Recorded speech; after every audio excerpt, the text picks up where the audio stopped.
Hi, welcome back to another episode of Cook One Day in the Kitchen. And today I'd like to show you how I made this nice good angel cake. Very delicious, easy to make. Follow along with me and I will show you how I made it.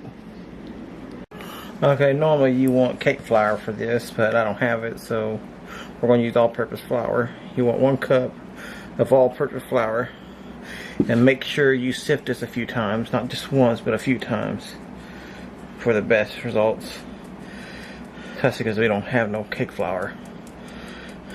Okay, next thing you want to do is you want to separate the whites from the yolk. So my method is, this is how I do my method. Makes it so much easier. Yeah, easy it was. Now after we separated the yolks from the whites, we're going to save the yolks so we can have like scrambled eggs or something. Be good for some other things. Okay, I want 1 teaspoon of cream of tartar. This is going to help the eggs form sharp peaks. Okay, let's lock this down and we'll get started on. Okay, we're going to add in a cup of sugar.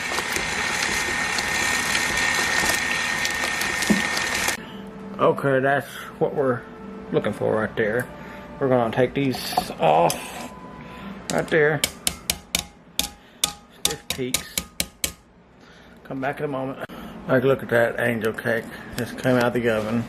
Of course, I had to let it set for a little bit, but boy, it looks beautiful right there. We're going to cut us a piece. Okay, we're going to do a taste test on this. I love angel cake. So soft. It's not like any other cake. It's so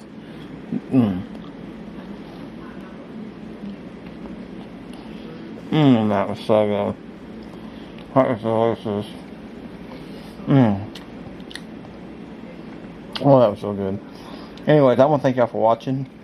Don't forget to subscribe to my channel. If you do subscribe to my channel, hit that bell so you don't miss an episode of my videos. And y'all have a blessing day.